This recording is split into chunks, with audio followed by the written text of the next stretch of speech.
ওকে প্রিয় দর্শক, পোজ মাইনিংয়ে আপনারা এলিজিবল হয়েছেন নাকি হননি এটা কিভাবে চেক করবেন? আপনারা যারা টেলিগ্রামে জয়েন আছেন আমাদের, তারা আশা করছি অলরেডি চেক করে নিয়েছেন।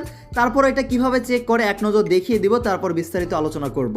ওকে, তো এটা চেক করা একদমই সহজ। আপনাদের কাজ হবে পোজ মাইনিংয়ে চলে আসবেন, তারপর কাজ হবে এই যে প্রথমেই হোম থেকে দেখুন চেক এলিজিবিলিটি যে অপশনটা লেখা আছে এখানে একটা ক্লিক করে দিবেন।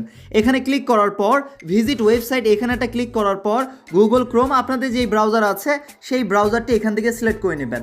তো আমরা সিলেক্ট করে নিয়েছি, তারপর কিছু সময় অপেক্ষা করতে হবে, তারপর লোডিং নিয়ে আপনাদের সামনে আরও একটি পেজ চলে আসবে। এই যে এরকম একটি পেজ আসার পর আপনাদের কাজ হবে ওপরে থ্রি একটা লাইন পেয়ে যাচ্ছেন, এই থ্রি লাইনে ক্লিক করার পর এই যে ড্যাশবোর্ডের নিচে দেখুন ক্লেম লেখা আছে, এই ক্লেমের এখানে একটা ক্লিক করবেন। তাহলেই আপনারা চেক করতে পারবেন এখান থেকে আপনারা এলিজিবল হয়েছেন নাকি হননি। তো এখান থেকে কোনো কিছু না দেখে সরাসরি কাজ হবে এই যে নেক্সট একটা ক্লিক করে আপনারা এক নজর দেখে নিতে পারবেন এই যে আপনারা এলিজিবল কিনা। যদি এখানে কংগ্রাচুলেশন দেখায় তাহলেই বুঝে নেবেন আপনারা এলিজিবল হয়েছেন, আর কোনো কিছু দেখার দরকার নেই। কংগ্রাচুলেশন মানে আপনি এলিজিবল, মানে আপনি এখান থেকে এয়ারড্রপ পাবেন, টোকেনের অ্যালোকেশন পাবেন, আর টোকেন লিস্টিং হবে, টোকেন বিক্রি করে প্রফিট নেবেন। এই হচ্ছে সহজ হিসাব। আর এইবার আসা যাক, আপনারা যদি এলিজিবল না হন তাহলে কিভাবে বুঝবেন? এটা কিন্তু আমি আমাদের টেলিগ্রাম চ্যানেলে জানিয়ে দিয়েছি। সেটা দেখিয়ে দেওয়ার আগে বলতে চাই এখানে শর্ত কি। এলিজিবল হওয়ার জন্য শর্ত হচ্ছে আপনারা এই যে ওয়েবসাইট, এখানকার যে ওয়েবসাইট দেখতে পাচ্ছেন এই ভেরিফাই অন ওয়েবসাইট, আমরা কিন্তু ওয়েবসাইটে কিন্তু ভেরিফাই করেছি। কিভাবে? ওই যে আমরা সলানা ওয়ালেট কানেক্ট করেছি, টোন কিপার কানেক্ট করেছি, এটা কিন্তু বাধ্যতামূলক তারা করেছিল। এটা যারা করেছেন তারা এখান থেকে এটা টিকমার্ক করেছেন। আর তারপর যেই শর্ত সেটা হচ্ছে মিনিমাম 30টি টাস্ক কমপ্লিট করতে হবে বা 30টি রেফার করতে হবে। হয় 30টি টাস্ক কমপ্লিট করতে হবে বা 30টি রেফার করতে হবে, এই দুইটার মধ্যে যে কোনো একটা করলেই হবে, ঠিক আছে? আর এইটা কিন্তু তারা এখানে যেটা জানিয়েছে 30শে ডিসেম্বরের আগে, মানে স্ন্যাপশট নিয়েছে আপনারা জানেন, এই জন্য 30শে ডিসেম্বরের আগে যারা এটা কমপ্লিট করেছে তারা কিন্তু এলিজিবল হয়েছে। তারপর যেই টাস্কটা তারা দিয়েছে সেটা হচ্ছে সেভ ফ্রম গ্রিনস। এটা হচ্ছে, এটার মানে হচ্ছে বড় কোনো উৎসব বা অনুষ্ঠান নষ্ট হওয়া থেকে রক্ষা করা। এটাও আমাদের সবারই দেখবেন মোটামুটি টিকমার্ক চলে আসছে। আর সর্বশেষ যেইটা বাধ্যতামূলক করেছে সেটা হচ্ছে অ্যাক্টিভিটি চেক। এটা কিন্তু এখনও কামিং সোন এখনও আসেনি, লোডিং নিয়েছে। এটা আশা করছি আমরা ডেইলি লগইন করলে, ডেইলি চেকিং করলে এটা কমপ্লিট হয়ে যাবে। এই জন্য আশা করছি আপনারা ডেইলি চেকিং করেন, এমনকি এখনও আপনারা প্রতিদিন পোজের মধ্যে একবার করে প্রবেশ করার চেষ্টা করবেন, তাহলেই আশা করছি এটা কমপ্লিট হয়ে যাবে। আর আমি যে একটা ব্যাপার নিয়ে ভাবছি সেটা হচ্ছে এটা আবার টোন ট্রানজেকশনও তারা আনতে পারে, এখন এটা বলা যাবে না এটা আসলে কি করলে কমপ্লিট হবে।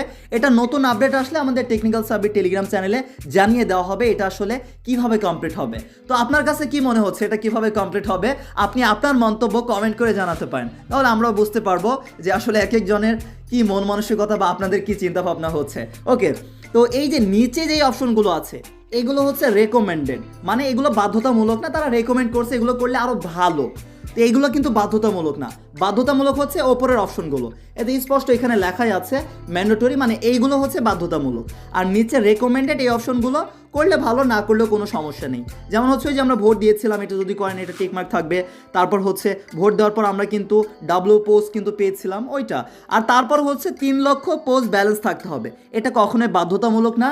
3 লক্ষ না থাকলেও আপনারা এলিজিবল হবেন। তার প্রমাণ হচ্ছে এখানে আসুন, এসে নেক্সটে ক্লিক করে দেখুন কংগ্রাচুলেশন দেখাচ্ছে কিনা, দেখালেই আপনি এলিজিবল, ঠিক আছে? আর অ্যাক্টিভিটি চেক ওইটা কি করলে হবে, ওইটা যখন আপডেট আসবে তখন জানিয়ে দেওয়া হবে। আর এলিজিবল না হলে কিভাবে বুঝবেন? এই যে এলিজিবল না হলে আপনাদের এইরকম দেখাবে। যেমন দেখুন আমার একটি অ্যাকাউন্টে মিনিমাম 30টি টাস্ক কমপ্লিট করতে হবে, আমি বলেছি ওই যে কুইস্টের ওখানে গিয়ে, এখানে কিন্তু 27টি কমপ্লিট করা হয়েছে আর 3টা কমপ্লিট করা হয়নি। এই জন্য কিন্তু এখানে নেক্সট পেজের অপশনই দেয়নি। এরকম যদি নেক্সট পেজের অপশনই দেয়নি আর এই যে এরকম দেখাচ্ছে তাহলে বুঝে নেবেন আপনি এলিজিবল না। তাহলে এলিজিবল করতে আমার এই অ্যাকাউন্টে কী করতে হবে? আর মাত্র 3টা টাস্ক কমপ্লিট করতে হবে। আর নতুন করে এখনও কিন্তু কুইজ বা টাস্ক কমপ্লিট করার তারা সুযোগ দিবে, এটা একটা গুড নিউজ, তারা এটা জানিয়েছে। আমি কিন্তু অফিসিয়ালভাবে আমাদের টেকনিক্যাল সাবমিট টেলিগ্রাম চ্যানেলে জানিয়ে দিয়েছি। মানে কেউ যদি এই যে এইরকম হয় যে আর কয়েকটা টাস্ক কমপ্লিট করলে এলিজিবল হয়ে যাবেন, তাহলে চিন্তার কোনো কারণ নেই। আশা করছি আর কয়েকটা টাস্ক নতুন করে তারা অ্যাড করে দিলে, যেই কয়টা বাকি আছে আর কয়েকটা টাস্ক কমপ্লিট করে টোটাল 30টা টাস্ক কমপ্লিট হলেই আপনি এলিজিবল হয়ে যাবেন। এই হচ্ছে সমাধান। এলিজিবল না হলে এলিজিবল হওয়ার, ঠিক আছে। আর আমি বিশ্বাস করি আপনারা যারা অ্যাক্টিভলি কাজ করেন আমাদের টেলিগ্রামে জয়েন আছেন তারা সবাই এলিজিবল হয়ে গিয়েছেন। তারপর আপনি এলিজিবল হয়েছেন নাকি হননি অবশ্যই কমেন্ট করে জানাবেন। তাহলে সর্বশেষ কথা হচ্ছে পোজের মধ্যে এই পেজে যাওয়ার পর কংগ্রাচুলেশন দেখালে বুঝবেন আপনি এয়ারড্রপের জন্য এলিজিবল হয়েছেন। আর যদি এইরকম দেখায় নেক্সট পেজই আপনাদের আসছে না, এরকম দেখালে বুঝবেন আপনারা এয়ারড্রপের জন্য এলিজিবল হননি। আর এলিজিবল হওয়ার জন্য কি করতে হবে, যেই কাজটা বাকি আছে সেই কাজটা টিকমার্ক আনতে হবে, করতে হবে, তাহলে এলিজিবল হয়ে যাবেন। যেমন এখানে কুইজ কমপ্লিট করার এখনও তারা সুযোগ দিবে, যেই কয়টা বাকি আছে আর কয়টা আপনারা টাস্ক কমপ্লিট করে 30টা কমপ্লিট করে নেবেন, তাহলে আশা করছি আপনারা এলিজিবল হয়ে যাবেন। আর অ্যাক্টিভিটি চেকের ব্যাপারটা এখনও জানা যাচ্ছে না, তারপর আপনাদের উদ্দেশ্যে বলবো ডেইলি চেকিং করবেন, প্রতিদিন অবশ্যই একবার করে প্রবেশ করবেন পোজ মাইনিংয়ের মধ্যে, তাহলে আশা করছি এলিজিবল হবেন। তারপরও এটার যদি যে কোনো নতুন